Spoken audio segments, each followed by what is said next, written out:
de Pega y Más es presentado por Latam Nova, www.latamnova.com.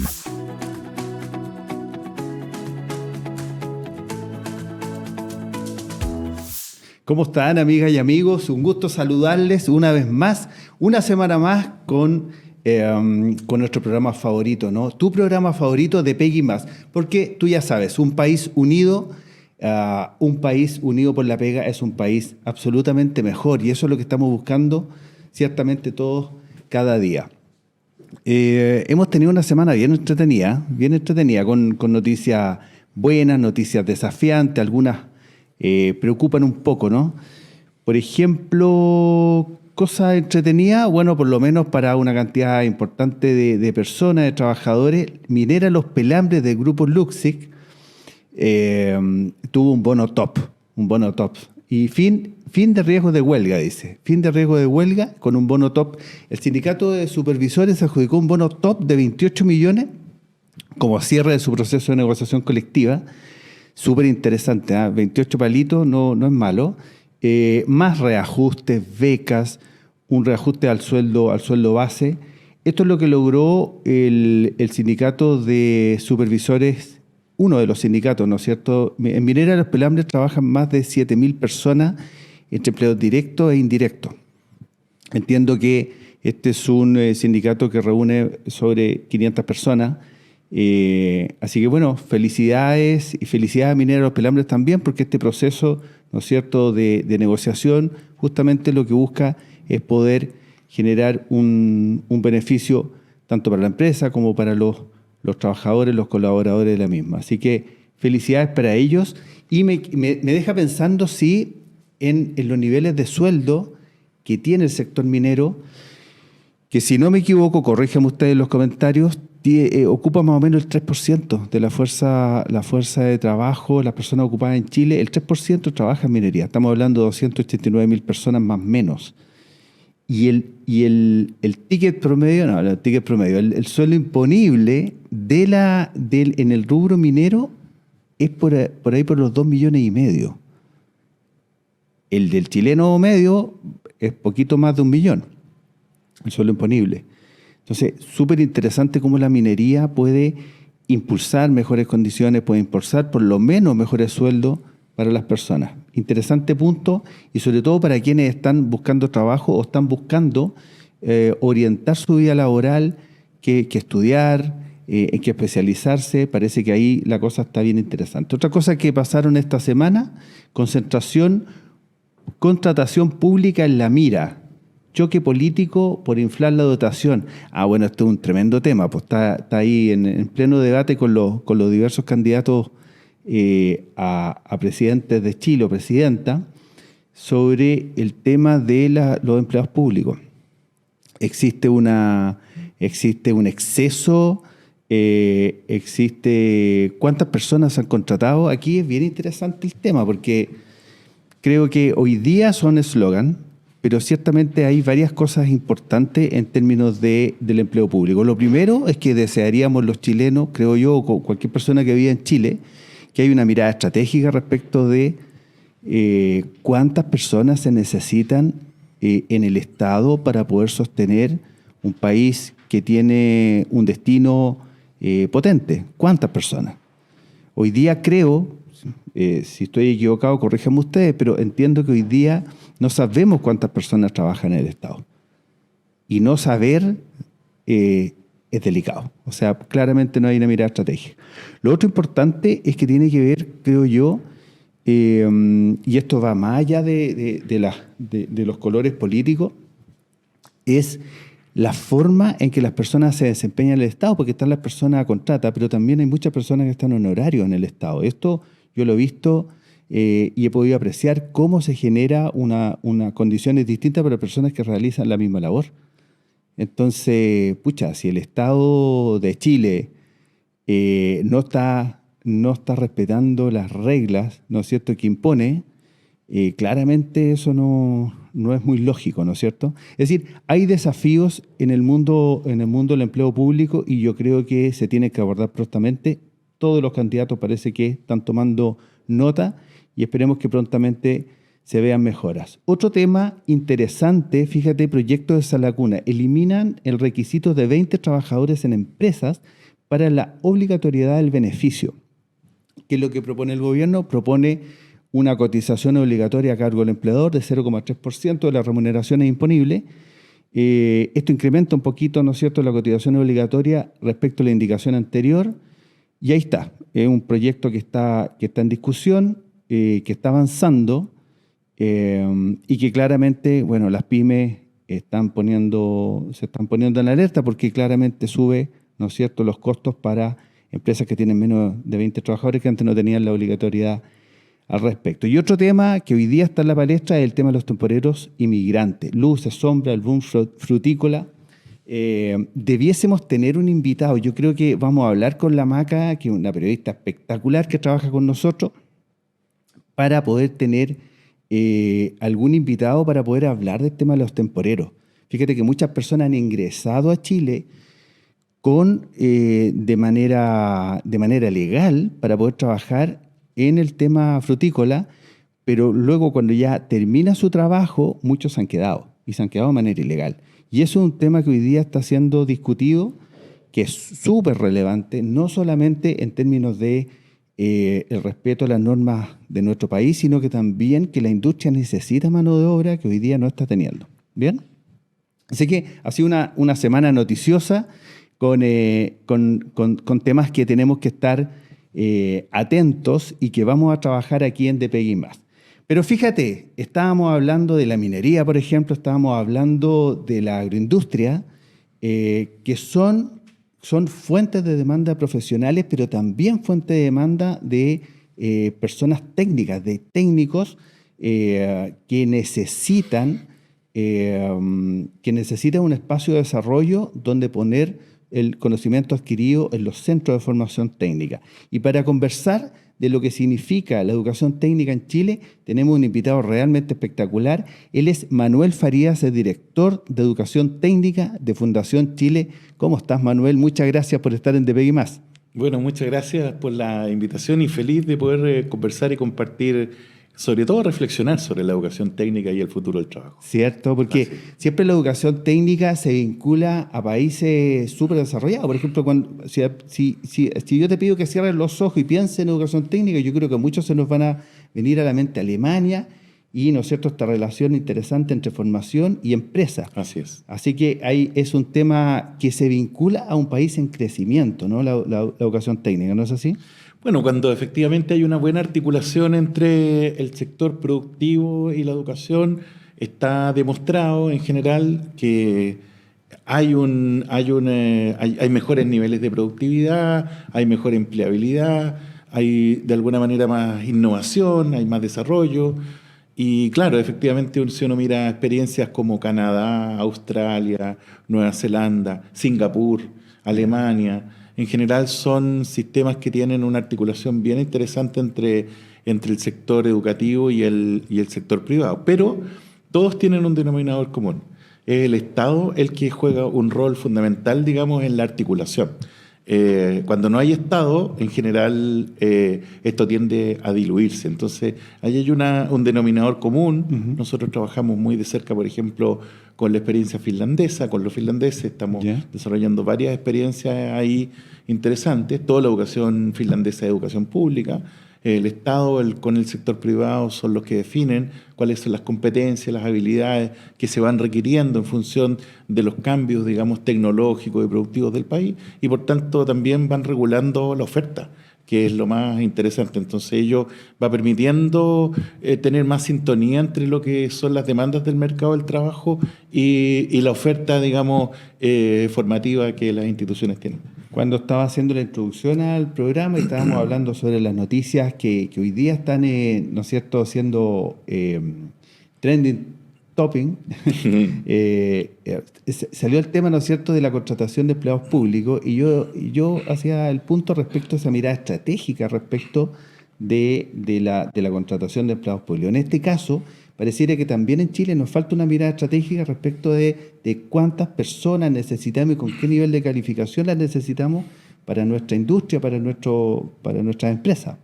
Ciertamente, yo creo que ahí hay una mirada que el Estado chileno, el país en general, ha venido desarrollando. Yo no digo que no se haya avanzado en ello. Yeah. Pero yo creo que en este último tiempo tal vez nos ha faltado más agresividad para poder apostar fuertemente por la articulación entre la educación y el mercado del trabajo o las empresas propiamente tal.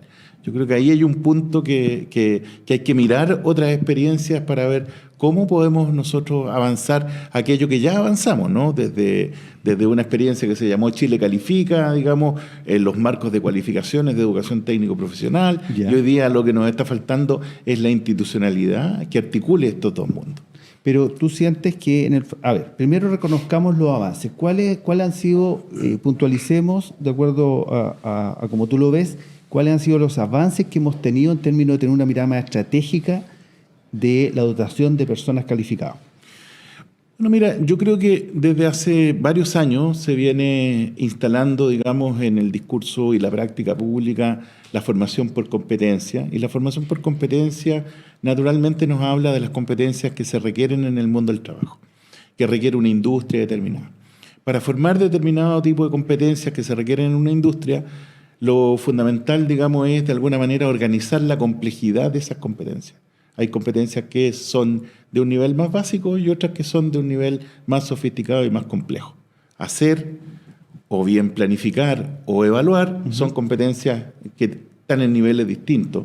Entonces, Chile lo que hizo fue elaborar un marco nacional de cualificaciones para la educación técnico-profesional, como la tienen muchos países desarrollados, en donde estableció 5 niveles de complejidad, ¿no? Desde la más básica a la más compleja. Uno puede homologar esas competencias con niveles formativos. Por ejemplo, las competencias del nivel 1 y 2 del marco de cualificaciones se forman en la educación media técnico-profesional, fundamentalmente. Las competencias del nivel 3 y 4 se forman en los centros de formación técnica preferentemente y las competencias del nivel 5 en los institutos profesionales. En el caso de las universidades distintos, porque ellos funcionan no con competencias, sino que con créditos transferibles. Si bien hay un marco de cualificaciones ahí, pero no están conectados con la educación técnico-profesional. Entonces ahí hay un tema, digamos, interesante a discutir. Entonces, ordenar, digamos, las competencias es fundamental, primero, para establecer la complejidad que éstas tienen.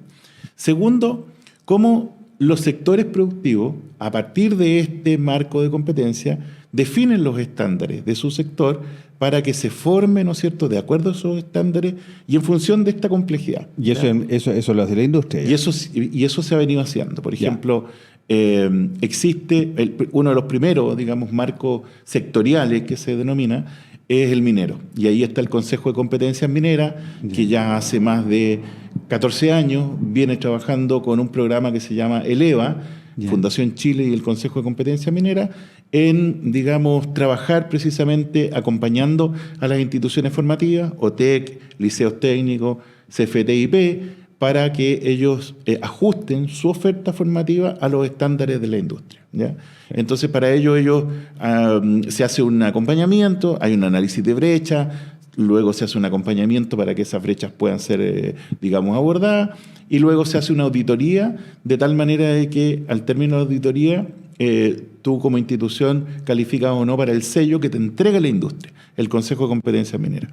Eso es muy parecido a lo que sucede en los países desarrollados, en donde efectivamente el sector productivo es el que establece, ¿no es cierto?, cuáles son los estándares e incluso genera los sellos de calidad donde reconocen a las instituciones que forman en esa dimensión. ¿Cuáles son las industrias o cuáles son los sectores productivos chilenos que tú consideras que están más preparados? Ya hablabas del minero, ¿no es cierto?, que están más preparados en esa mirada de competencia, que si pudiésemos definir competencia, por lo mejor no todas las personas tienen claridad respecto de qué es una competencia y cuál podría ser una de ellas, por ejemplo. No sé si nos puedes ayudar. Sí, claro, mira, una competencia está más bien basada en aquellas cosas que tú eres capaz de hacer, que aprendiste y que puedes hacer de manera más bien repetitiva, digamos, sin mayores dificultades. Por ejemplo, manejar un programa de computación, qué sé yo. Hay competencias también transversales que tienen que ver con el saber relacionarse,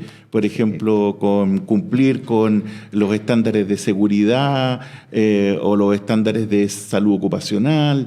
En fin, esas son competencias que son genéricas o llamadas competencias del siglo XXI. Pero hay competencias técnicas que hablan fundamentalmente de saberes prácticos y que uno puede demostrar, evidenciar, que sabe hacer, saber soldar, por ejemplo, ¿no es cierto? Y esa competencia, la soldadura, también tiene niveles, digamos, de complejidad. Lo que tú explicas, esos 5 niveles. Hay distintos niveles de complejidad en esa función, digamos, en ese trabajo, o en esa tarea propiamente tal. Y ahí tú decías, la minería tiene un marco de relacionamiento que le permite poner sus intereses, los intereses, ¿no es cierto?, de la industria, señalarlos y con eso marcar un estándar. ¿Qué otros sectores productivos en Chile hay varios, están funcionando bien en ese sentido? Mira, yo creo que hay varios que han ido instalando particularmente estos estándares sectoriales para poder abordar la formación de los trabajadores actuales y de los futuros trabajadores. El sector de la construcción, por ejemplo. Ahí la Cámara Chilena de la Construcción actualizó hace poco, digamos, su marco de competencia para el sector de construcción. El sector energía, que fue un marco de competencia sectorial que desarrolló el Ministerio de Energía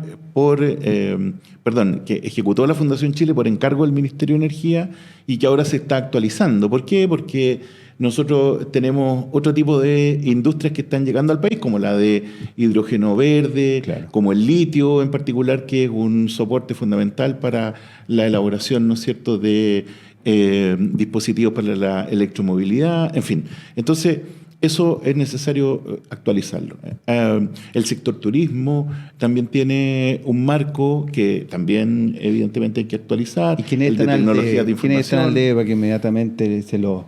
Yo diría que sería muy interesante avanzar en el sector agrícola, en el sector de la administración pública propiamente tal. Sería muy interesante avanzar en el sector pesca y acuicultura, que son sectores estratégicos y en donde, particularmente en el sector pesca y acuicultura, nosotros tenemos una industria de clase mundial, que es la industria del salmón, que es la segunda exportadora a nivel, digamos, mundial, ¿no es cierto?, de ese producto. Después de Noruega, entiendo. Después de Noruega. Claro. Fíjate que la primera empresa de salmón que se creó en Chile la creó la Fundación Chile. ¿Sabías esto? No. A ver, cuéntanos un poquito más de esa fue la primera en Puerto Montt, hace muchos años atrás, cuando la fundación lo que hacía, digamos, era asumir el riesgo y evidentemente el Estado y el sector privado que confluyen en la Fundación Chile invirtieron para crear para desarrollar algún tipo de industria con potencial. Entonces, una de ellas fue el salmón. Y vaya que le apuntaron. Otra fue la energía solar. La primera empresa de energía solar que se crea en Chile, la crea también la Fundación Chile. Y después de ahí, bueno, el sector se expande. Hoy día nosotros somos ciertamente, por lo menos en América Latina, una potencia en generación de energías renovables y además con una hoja de ruta muy clara hacia la descarbonización. Entonces eso también es muy interesante. O sea, entonces hay sectores que están funcionando muy bien con esa mirada de competencia para solicitar, ¿no es cierto?, a quienes forman a los profesionales técnicos en estas competencias. Y señalas que hay algunos, ¿no es cierto?, como la minería, la energía, qué sé yo, que están funcionando bastante bien, pero hay otras que podrían estar al debe. Y el sector público me llama mucho la atención, porque es que el sector público esté al debe en ese sentido. ¿Qué es lo que falta ahí, Manuel, si lo pudiera más o menos precisar? Mira, yo creo que el sector público chileno tiene, por supuesto que ha venido desarrollando procesos de modernización, distintos tipos, ¿no? En los sistemas de selección, por ejemplo, con los consejos de alta dirección pública para elegir los cargos de primer nivel jerárquico y otros, digamos, también. Eso ha ido permitiendo que se vaya profesionalizando un poco más la contratación.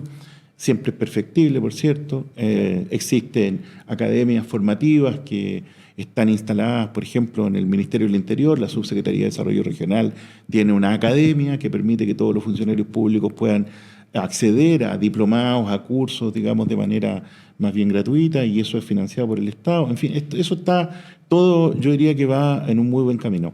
Sin embargo, desde mi punto de vista, tal vez lo que es necesario pensar es lo que ha pasado en otros países, donde los servicios públicos tienden a profesionalizarse aún más todavía, y existe una verdadera carrera para ser servidor público, y el ingreso a la carrera de servidor público, un servidor público profesional, es muy difícil, es muy compleja. Yo estudié en Inglaterra, por ejemplo, y efectivamente hay una institución que se llama el Whitehall, y el Whitehall es el servicio civil propiamente tal. Entonces tú, para ingresar a ser servidor público, tienes que rendir una serie de exámenes de matemática, de historia, de lenguaje, es decir, demostrar, ¿no es cierto?, que tienes las habilidades para ser un servidor público. Eso mismo existe en India. En India el sector público también opera de la misma manera. Entonces, tal vez si nosotros pudiéramos orientarnos, digamos, hacia la especialización en algunas áreas, evidentemente que podríamos perfeccionar aún más, digamos, el Estado chileno, que desde mi punto de vista y en comparación con muchos estados latinoamericanos, nosotros estamos bastante más lejos en el primer lugar que otros, eso hay que decirlo, pero sí con una distancia bastante, digamos, grande respecto de lo que son los países desarrollados. Entonces, ¿cómo nos acercamos hacia arriba? Esa es como la tarea. Pensando siempre en la mirada OCDE, ¿no es cierto? Es como pareciera que ese debiese ser nuestro foco, porque las empresas en Chile que están, ¿no es cierto?, contratando a personas, son empresas que compiten en las ligas mundiales, pues no compiten en la segunda división, compiten en la primera división. Entonces necesitamos también un Estado que esté a la altura. Entonces, tú nombrabas que un primer avance fue la definición, ¿no es cierto?, como lenguaje de la competencia y definiendo los estándares. ¿Qué nos está faltando para irnos acercando a lo que ha logrado Finlandia, Canadá, Australia, Nueva Zelanda, Alemania? ¿En qué podemos seguir avanzando, crees tú? Claro, mira, yo creo que hay varios temas, son, como todas las cosas, digamos, humanas, son multidimensionales, tanto las causas como las salidas, por decirlo de alguna manera, o los caminos, ¿no? Entonces, depende de cuál tema uno quiera meterse. Yo te voy a mencionar, voy a poner los titulares de varios, y si quieres elegimos algunos de ellos. Vamos. Por ejemplo, todo lo que tiene que ver con el desarrollo de habilidades del siglo XXI, habilidades y competencias del siglo XXI. Todo lo que tiene que ver con la participación de las mujeres en la educación media técnico profesional, y especialmente en las carreras de ciencia, tecnología, ingeniería, matemática y artes. Las STEM, ¿no? STEAM. Claro, por el arte. Nosotros estamos hablando precisamente de incorporar también el arte, la dimensión artística, en donde está la creatividad, la industria creativa. Estamos en un podcast, ¿no es cierto? Y esto es parte de la industria creativa. Efectivamente. Entonces, bueno, tenemos también la formación de los docentes de especialidad técnico profesional, la vinculación con el sector productivo, la orientación vocacional. Todos esos son temas que son esenciales y que para mejorar la educación técnica en realidad uno no los puede abordar solo un tema o dos temas.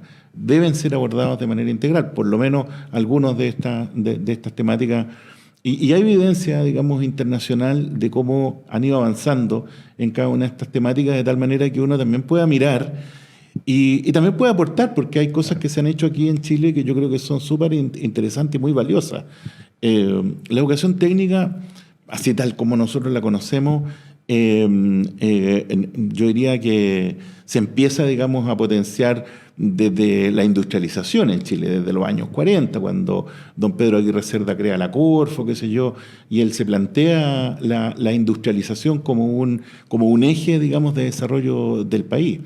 Y paulatinamente muchos gobiernos fueron, digamos, fortaleciendo y profundizando el sistema educativo. Hoy día yo creo que estamos en una etapa, en un nivel de crecimiento, de desarrollo distinto como país, distinto al de los años 40, evidentemente, y por tanto necesitamos tener un salto más cualitativo, y uno de los espacios para poder tener saltos cualitativos es apostar hacia la educación técnico-profesional, como lo han hecho varios países en el mundo. Como lo han hecho en otros países exitosamente. Sí. Ahora, tú tocas el tema de cómo nace la Corfo, ¿no es Claro. cierto? Y la Corfo nace bajo una mirada de un país que, todavía magullado, ¿no es cierto?, por la crisis del 30, quiere, y tal como lo hizo Argentina y la mayoría de los países latinoamericanos, quiere desarrollar su industria y hacer una suerte como de sustitución de importaciones, ¿no es Claro, cierto? ese era el enfoque. Ese era el enfoque, ¿cierto? O sea, decimos, mira, dentro de nuestras fronteras nosotros vamos a producir las lavadoras que necesitábamos, los autos que necesitábamos, es decir, todo lo que necesitábamos que antes necesitábamos del mundo, lo vamos a producir en Chile, bajo esa lógica. Ahora, eso fue ciertamente una mirada que después cambió de manera significativa, ¿no es cierto? Chile se abre al mundo y nosotros hoy día no pensamos en que tenemos que producir los autos acá en Chile, los compramos en China, en Estados Unidos, donde sea más conveniente. Y ese es un punto, yo creo, Manuel, que no se está quizás conversando hoy día de manera, no se está evidenciando ese choque de miradas. Porque hoy día hay sectores que están hablando de que Chile es un país extractivista y que se sacan, ¿no es cierto?, minerales del suelo, se deja el hoyo, qué sé yo. Y esa es la mirada que algunos hablan respecto de la industria de minería, que yo creo que no es tal, porque la minería chilena es una minería distinta, es una minería muy desarrollada. Uh-huh. Y por otro lado, otros sectores, ¿no es cierto?, piensan que Chile tiene que seguir en esta lógica de, bueno, si tú no tienes las competencias como país para producir determinada tecnología, cómprala, exporta cobre e importa vehículos o lo que sea. ¿Tú sientes que Chile tiene que cambiar esta mirada estratégica o esta mirada, este concepto de desarrollo? Porque ahí yo veo una diferencia entre cuando nace la Corfo a cómo estamos hoy día. ¿Cómo lo ves tú, esa mirada? Mira, interesante la reflexión, porque cuando nace la Corfo, Chile no era un país industrializado. El sector privado era un sector precario, fundamentalmente agrícola, y mucho latifundio en particular. Y la verdad de las cosas es que el Estado decide asumir el riesgo y crear empresas. Entonces se crean empresas de distintos, digamos, naturaleza, de minería, de producción alimentaria, de producción pesquera, en fin, hotelería. Existe una red, digamos, muy interesante de hoteles nacionales que se crean en muchas ciudades, que son los llamados hotel turismo. La hotelera nacional, que se llama ONSA, era, digamos, la que creaba. Estaba la Sociedad Constructora de Establecimientos Educacionales, que construyó gran parte de los establecimientos educacionales en los años 60, en particular, en nuestro país. Entonces, el Estado tenía un rol no solamente orientado a la sustitución de importaciones, sino que tenía un rol orientado, digamos, a desarrollar la industria. Precisamente porque el sector privado era un sector que era poco robusto desde mi punto de vista, y por tanto el Estado empieza a asumir el riesgo. Bueno, evidentemente el país se va abriendo, ¿no es cierto? El mundo va también cambiando y el sector privado empieza a desarrollarse. Un ejemplo muy interesante el que tú colocabas de la minería al principio.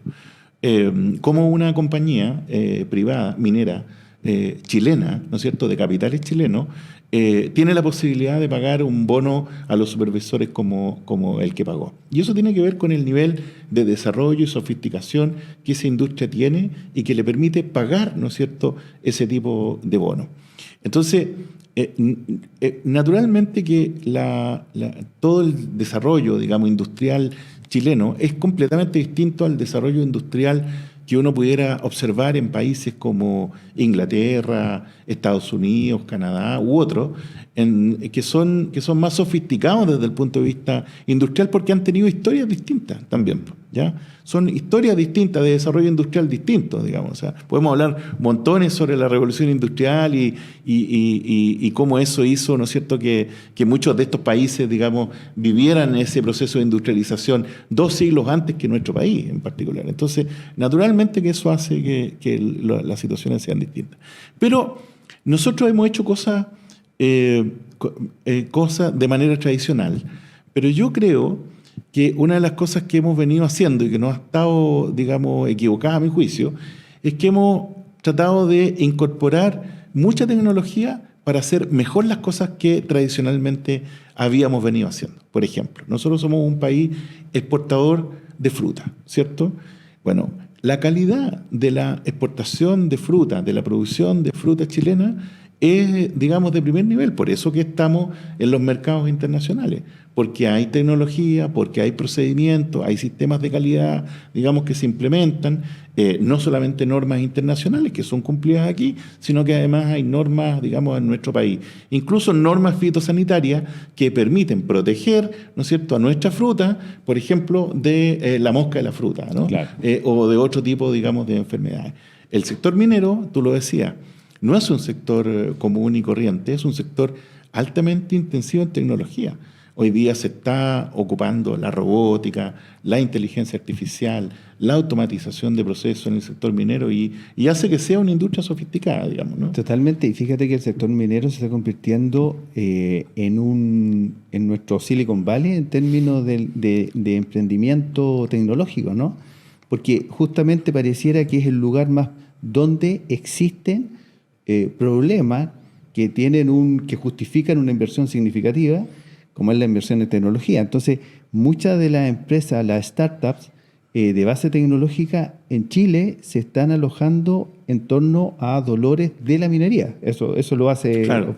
particularmente interesante. Claramente, es decir, yo creo que la minería presenta desafíos muy importantes en distintas dimensiones.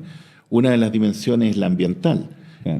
¿Cómo hacemos una minería más verde, digamos? Es decir, más descarbonizada, con menor impacto, digamos, en el ambiente, con mejor utilización de los residuos, con la utilización, ¿no es cierto?, de soluciones basadas en la naturaleza para poder dar respuestas, digamos, a sus desafíos, por ejemplo, energéticos, ¿no es cierto? Entonces, la minería no puede y no ha estado, digamos, pensada o pensándose solamente desde el mismo lugar en que se pensaba hace 10 años o 20 años atrás.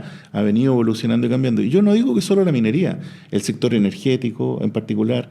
Recientemente tuvimos aquí un evento muy importante que es la Organización Latinoamericana de Energía, lo organizó, en donde las distintas empresas de generación, transmisión, transporte, distribución en particular, reflexionaron, participaron sobre cómo también, digamos, hacer que este desafío país que tiene Chile, que es descarbonizar, digamos, la matriz energética, evidentemente no solamente es un eslogan que permite usar energías limpias, sino que también es bueno para las personas, por un lado, pero también es bueno para los negocios, por otro lado, porque aquí hay que combinar las cosas, es decir, cómo combinamos, ¿no es cierto?, los desafíos tecnológicos, los desafíos ambientales, con los desafíos productivos propiamente tal. Entonces, creo que es muy interesante lo que estamos viviendo en un mundo igual incierto y con amenazas enormes como barreras arancelarias, en fin, como guerras, digamos, mundiales que desestabilizan y a veces con discursos que desestabilizan, digamos, los mercados, ¿no? Que sucedió hace muy poquito en donde hubo una baja muy importante en los mercados por discursos de gobernantes. Entonces, También. esas son cosas... Y con una pandemia mediante que ya se nos olvida, Absolutamente. pero que nos cambió y Completamente. nos puso, ¿no es cierto?, en alerta respecto, por ejemplo, qué grado un país puede depender de otro en temas, por ejemplo, como vacuna u otros temas, ¿no es cierto?, que son básicos. Pareciera que hoy día los países no están tan en esa lógica de abrirse absolutamente, sino que hay que protegerse en ciertos aspectos. Tú decías, hemos avanzado en términos de definir las competencias, hemos avanzado también en términos de poner una mirada de ciertas industrias, ¿no es cierto?, en el futuro, pero al principio nos dijiste, ¿sabes qué? El tema articulación es nuestro gran desafío. ¿Qué falta para que este país articule y quiénes, ¿no es cierto?, debiesen hacer un esfuerzo especial para poder lograr esta articulación que nos lleve a ser un país que forme a las personas que son necesarias para el desarrollo de la industria?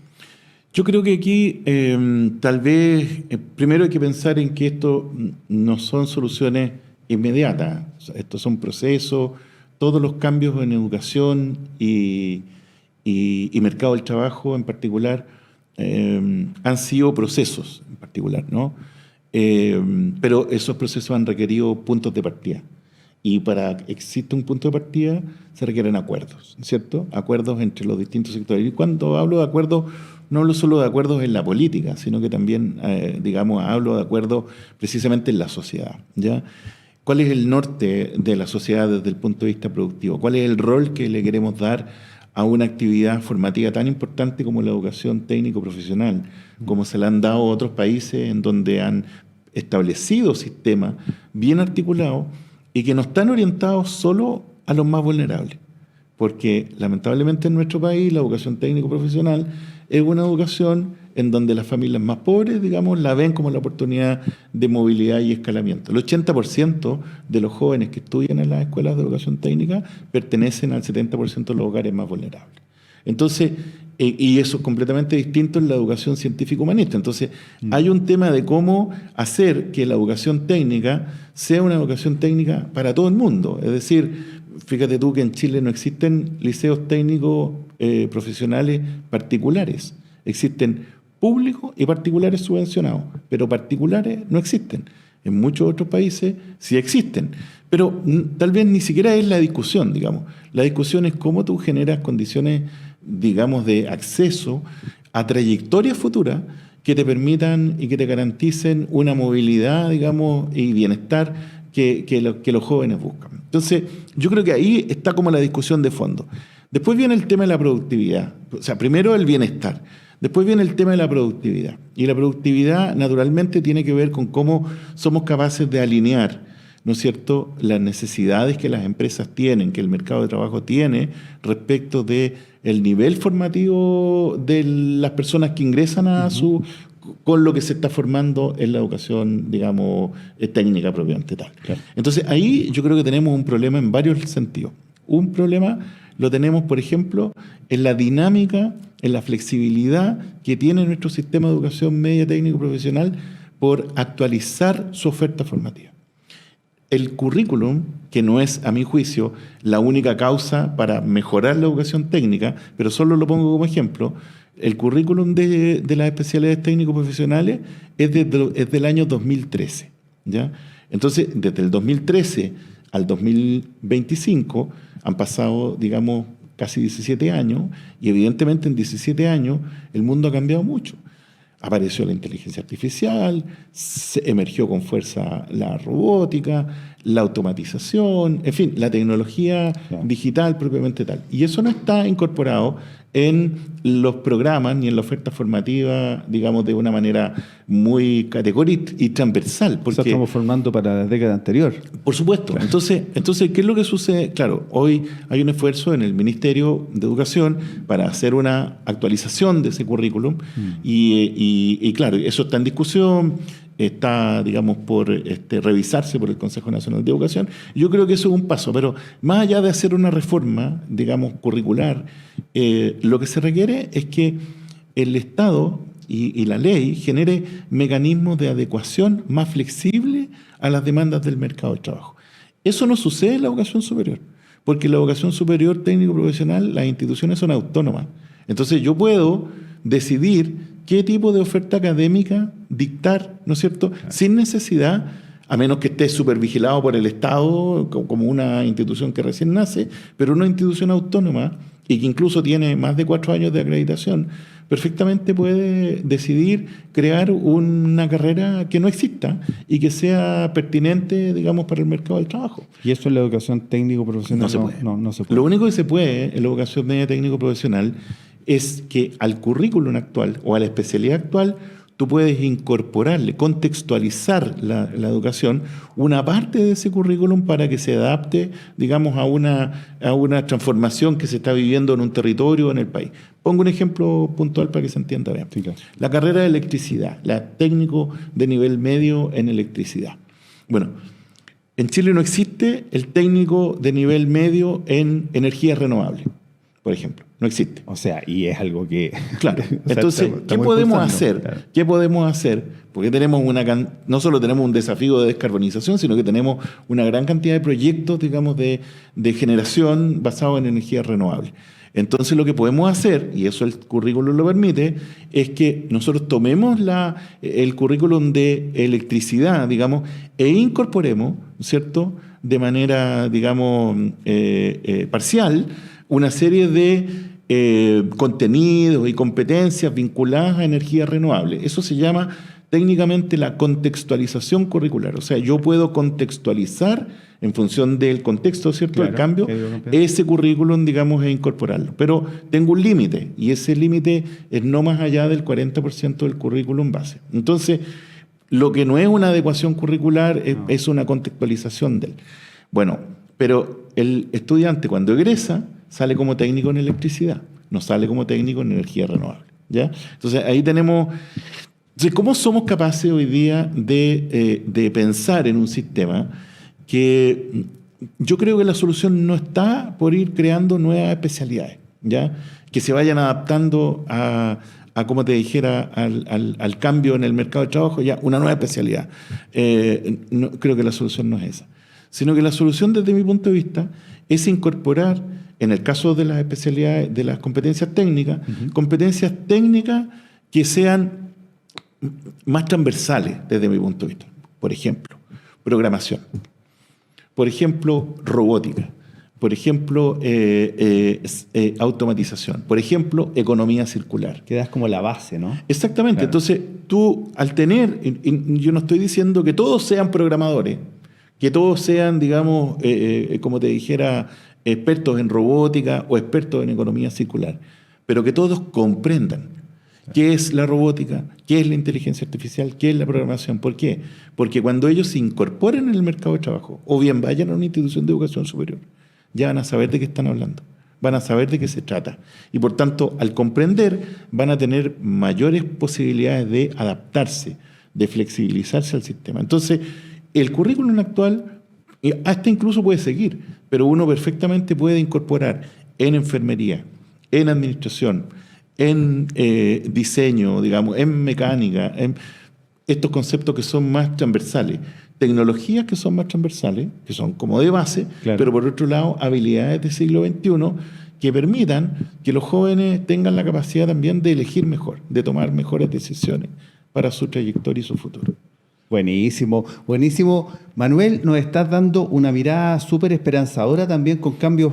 Tome nota usted, usted que está tomando decisiones en empresa, también en el ámbito de las políticas país, tome nota porque aquí hay una mirada bien clara que Manuel nos señala con toda su experiencia. Vamos a una pausa comercial para también saludar a quienes hacen posible de Peggy Más y volvemos para ya meternos en cómo se está haciendo el proceso de enseñanza-aprendizaje en el ámbito técnico profesional. Le vamos a preguntar a Manuel. Así que vamos a una pausa comercial y volvemos. En un mundo donde el conocimiento marca la diferencia, LATAM Nova ayuda a las empresas y organizaciones a materializar su estrategia, formando el capital humano que necesitan para lograrlo.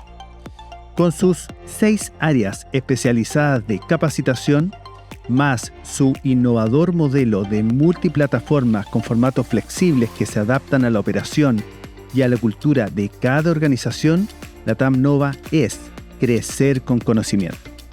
Ingresa hoy a latamnova.com y descubre todo lo que puede hacer por tu organización. Te Pega y Más cuenta con el apoyo de Reconecta, la plataforma digital del Directorio Nacional de Empresas y Ejecutivos que impulsa la visibilidad empresarial y conecta compañías y ejecutivos para abrir nuevas oportunidades de conversación, colaboración y negocios en Chile y el exterior. Ingresa ya a www.red-medioconecta.com.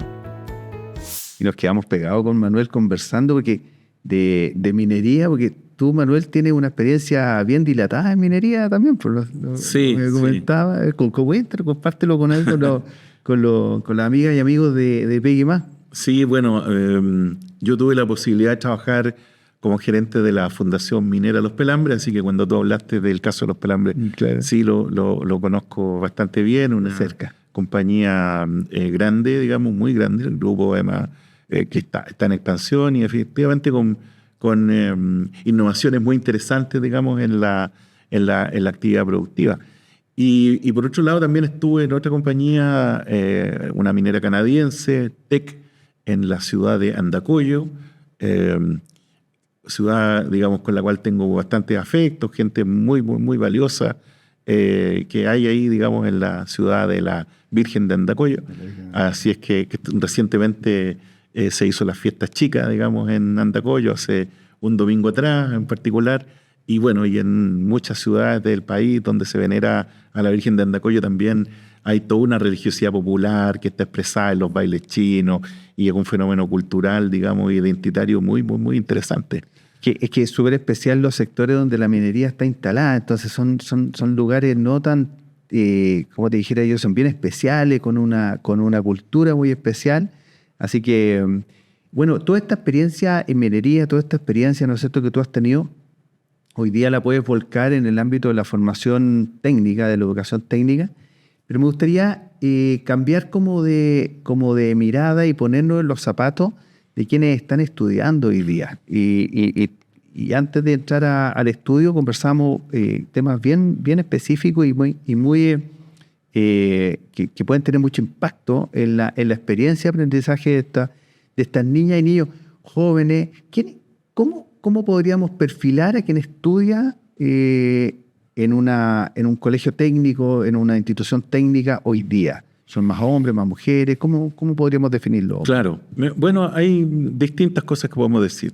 Primero, yo creo que la matrícula en general está equilibrada, ¿ya? O sea, hay una cantidad relativamente similar de hombres como de mujeres. Probablemente un poquito más hombres que mujeres. Cuando uno hace el análisis de los sectores, las especialidades, ahí ¿Ya? la cosa cambia. Perfecto. Porque los hombres mayoritariamente prefieren carreras tecnológicas, mecánica, electricidad, minería, entre otras, en donde hay más del 70% de la matrícula son hombres, son los que le llaman las carreras masculinizadas o de sectores masculinizados. Y por el contrario, en el caso de las mujeres, la mayor participación de ellas se encuentra en las carreras de servicio, en donde administración, enfermería, párvulos, en fin, concentran, yo diría, también poco más del 70, casi el 80% de la matrícula. Ahora, ¿por qué se da eso? Hay muchas causas, hay explicaciones de distinto tipo. La mayoría de esas explicaciones son culturales, por un lado, tienen que ver con discursos y patrones. Por ejemplo, yo estaba revisando cuál es la cantidad de docentes varones y mujeres que hay en esas mismas especialidades. Y la proporción se mantiene igual.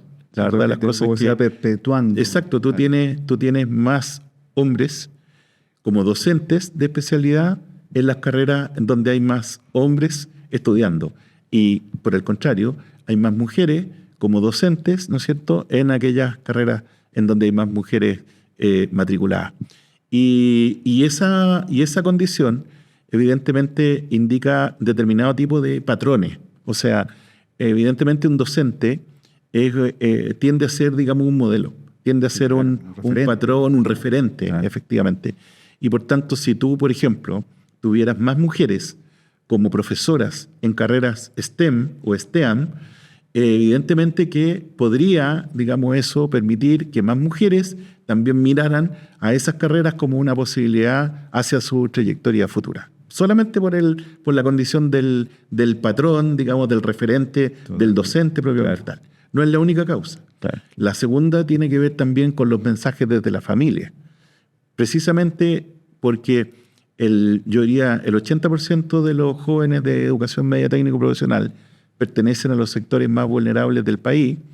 Por tanto, las familias en general lo que tienden a hacer, en general estoy hablando yo, es enviar a los estudiantes a un liceo técnico profesional para que puedan tener una titulación temprana y puedan de esa manera acceder al mercado del trabajo, digamos, y por tanto mejorar sus condiciones de vida. Ingreso lo más rápido. Exactamente. Claro. Entonces, esa mirada que coloca a la educación técnica como una educación terminal, en realidad, bueno, evidentemente que es una mirada que hace, por supuesto, que ese sector educativo sea un sector educativo que de alguna manera está vinculado con la desigualdad en la trayectoria propiamente tal. Ahora, que tienen los egresados. Exacto. Ahora, eso primero nos habla de un desafío en términos de poner más mujeres, ¿no es cierto?, en esta, o sea, que más mujeres busquen formarse en carreras tecnológicas, qué sé yo. Pero ¿cuál sería el beneficio? Son carreras que proyectan de mejor forma a las personas, tienen mayores ingresos. ¿Cuál es la pérdida para las mujeres? Porque a lo mejor es un tema de gusto y nadie pierde nada. O están perdiendo las mujeres. O sea, hay una mirada que es la economicista, ¿ya? Y que es y que es legítima, pero no es la única, y es que precisamente las mujeres, al incorporarse a una especialidad técnica que tiene mejores rentas, obviamente que van a tener, digamos, mejores rentas en el futuro, ¿ya? Que ingresar a una carrera de servicio, en donde una carrera de servicio al egresar a lo mejor va a ganar el mínimo o incluso menos del mínimo. ¿Ya? Esa es una mirada económica. Ya. Pero las mujeres, muchas mujeres, no solo se mueven por cuestiones económicas, no solo se mueven sino que se mueven también por estereotipos, por cuestiones familiares y también por a veces, digamos, por la propia condición de madre en particular. Entonces, para muchas mujeres se les hace muy difícil, por ejemplo, estar 10 días, digamos, en un cerro, trabajando en minería y dejando a sus hijos o no teniendo la posibilidad de saber cómo cuidar, digamos, de mejor manera a los hijos, en la medida en que a veces no existen padres que también son partícipes de la crianza de ellos mismos. Entonces, tenemos esas cosas. Pero por otro lado, yo diría que hay un tema que tiene que ver con cómo aprovechamos las capacidades del país de manera total o de manera más, digamos, yo diría consistente. Entonces, lo que estamos haciendo, desde el punto de vista de las tecnologías solamente, sí, claro, de las carreras tecnológicas, es solamente potenciar un sector de la sociedad chilena, que son mayoritariamente los hombres, pero estamos desaprovechando las posibilidades que tiene, ¿no es cierto?, para nuestro país de incorporar en el desarrollo tecnológico a un sector muy importante de la población como son las mujeres. Claro. Y un sector muy importante de la población que juega un rol, digamos, fundamental en el desarrollo tecnológico cuando se le incorpora plenamente. Entonces, nos estamos perdiendo, digamos, también la posibilidad. Ahora, no es un debate solo de Chile. Este es un debate mundial, en realidad. Fíjate que, por ejemplo, un país que es bien sofisticado en educación técnica profesional, como es Singapur, tiene los mismos problemas nuestros. Nosotros tenemos aproximadamente un 23-24% de participación femenina en las especialidades STEM tecnológicas, en que Singapur tiene un 27%. O sea, también está con esto. O sea, claro, y si miramos otros países en general, se dan situaciones similares. Entonces, no tiene que ver solo con la condición económica de la especialidad, sino que también tiene que ver con aquellas carreras que están vinculadas con la vocación de las personas en particular. Entonces, yo creo que acá, si uno mira las cosas, y con ello concluye un poco una idea, mira las cosas desde el punto de vista económico, tal vez la respuesta debiera ser cómo somos capaces como país de nivelar los salarios, ¿no es cierto?, que se pagan en los sectores más tecnológicos respecto de aquellos que se pagan o se están pagando en el sector servicio. O sea, si nosotros tuviéramos la posibilidad de ir nivelando, digamos, ¿no?, el salario que se paga en el sector servicio, salud, educación, humanidades, respecto a lo que se paga en el sector de tecnología propiamente tal, la participación a lo mejor no sería, desde el punto de vista económico, un tema, digamos, ¿ah? Porque efectivamente estaríamos eliminando una barrera que es muy, muy, muy significativa, que tiene que ver con la desigualdad, digamos, salarial en las especialidades propiamente tal. Así es. Así es. Así que el llamado, no sé, corrígeme, pero el llamado parece es a incorporar más mujeres, ¿no es cierto?, al sector de las tecnologías, porque tienen mucho que aportar ahí. Y promoverla, y promover. Yo creo que hay necesidad de promover al interior no solo de la educación secundaria, sino que también en la educación básica. ¿Cómo somos capaces de tener muchos más modelos y referentes que promuevan la ciencia, la tecnología, la ingeniería, las matemáticas, el arte a nivel escolar? De tal manera de que las personas vayan, digamos, propiciando y eligiendo en el futuro esa trayectoria. Totalmente. Ahora, para poder ser un docente que no solo instala conocimiento, sino que también es un referente, se necesitan docentes que tengan estas capacidades, este conocimiento técnico, pero también la capacidad pedagógica.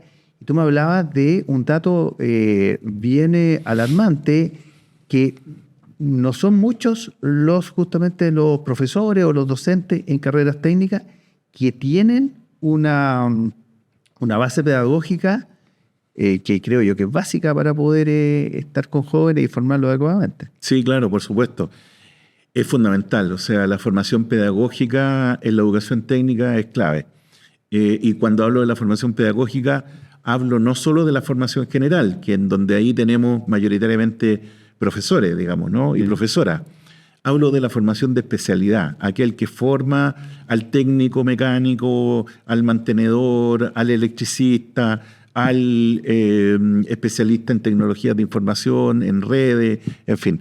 Ese profesor o esa profesora, digamos, mayoritariamente en Chile, no tiene formación pedagógica. O sea, las estadísticas que manejamos nosotros, que son proporcionadas por el propio Ministerio de Educación, hablan de que la falta de titulación pedagógica está en torno al 60% de los docentes de especialidad.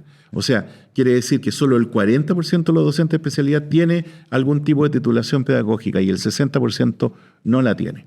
¿Qué consecuencias tiene eso? Montones. Porque si tú no tienes formación pedagógica, una de las consecuencias fundamentales es que no tienes herramientas, por ejemplo, para implementar metodologías que integren, estos saberes, los saberes con la formación general, propiamente tal. Entonces, hay, yo diría, metodologías como el aprendizaje basado en desafíos, el aprendizaje basado en retos o proyectos, que requieren de la participación tanto de los profesores que son docentes de especialidad, como aquellos docentes que son de, digamos, asignaturas generales, propiamente tal. Claro. Y que se integren y se combinen, ¿no? De tal manera de poder desarrollar proyectos integrales. Entonces, cuando tenemos poca formación pedagógica, evidentemente que el docente tiende a encapsularse en su especialidad solamente y abrirse poco a la innovación pedagógica y de prácticas pedagógicas. Eso repercute en la calidad. No hay muchas investigaciones, pero sí hay algunas en el mundo en general que dicen que eso está repercutiendo en la calidad de los aprendizajes. O sea, el llamado entonces a los docentes, a los profesores de carreras técnicas, a que se formen en pedagogía, que adquieran habilidades en ese sentido para poder brindar desarrollar ¿no es cierto?, su saber de mejor forma con sus alumnos. Y nos quedan los minutos finales, nos queda la IA. Hablamos de todo, pero nos quedó fuera la inteligencia artificial. ¿Cómo está impactando la inteligencia artificial y cuál sería el mensaje que tú le puedes dar en una mirada global, ¿no es cierto?, a la educación técnica profesional en Chile respecto de la IA, con tu experiencia, Manuel?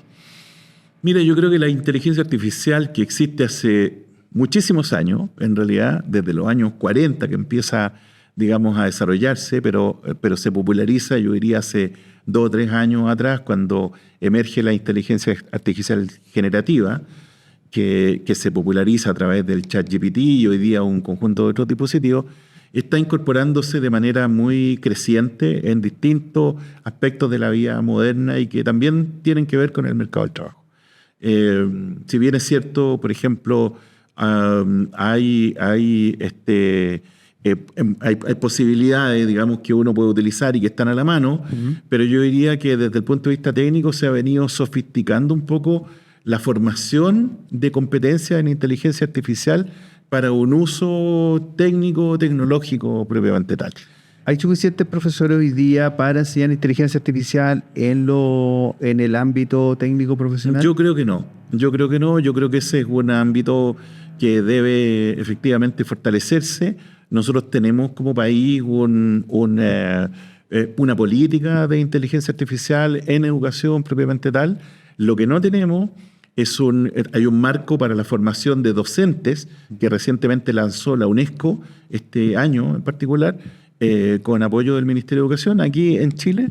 Lo que no tenemos es un marco de competencias para la formación en inteligencia artificial, para que sepamos, digamos, dónde tenemos que formar y qué tipo de competencias tenemos que formar, digamos, y no solo en inteligencia artificial, sino que son habilidades digitales, competencias digitales.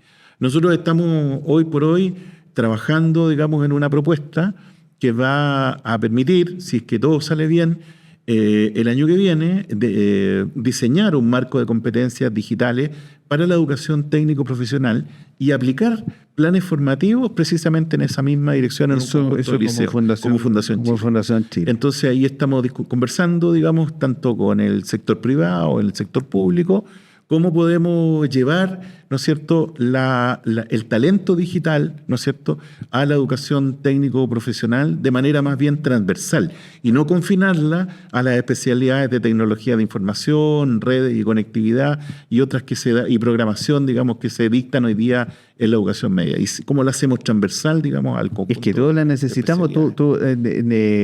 Ahí en el café nos conversaba del caso de un amigo, ¿no es cierto?, que lo utilizó en su currículum. Claro, sí, pues existen... Qué entretenido eso. Claro, ¿no? Existen dispositivos, digamos, que están basados en el análisis de los datos y filtros en particular, que permiten a una empresa, por ejemplo, que recibe, no sé, 1000 postulaciones para una posición, para un cargo en particular, poder, digamos, hacer un filtro, ¿cierto?, basado, digamos, en el análisis de los datos, y que permita de alguna manera alinear ese filtro con el perfil que se está requiriendo. Entonces eso hace que el empleador no tenga que leerlo sin currículum, sino que en realidad uno hace ese filtro inicial, digamos, para poder revisar, digamos, algunos elementos.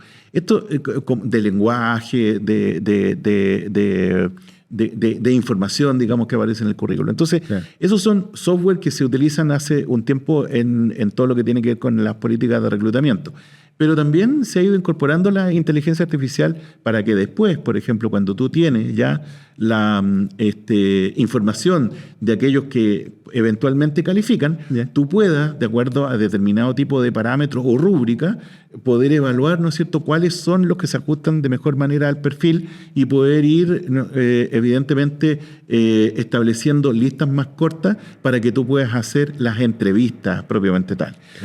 Esas entrevistas personales, hasta incluso algunas empresas utilizan grabaciones, de tal manera de que esas grabaciones puedan ser incluso analizadas por inteligencia artificial respecto de cómo la persona se refiere, qué sé yo. Ahora, siempre el que decide va a ser, digamos, la persona que contrata o la empresa que contrata, basado, por un lado, en el currículum, que a lo mejor pudo haber tenido todos estos filtros, pero sobre todo en la entrevista personal.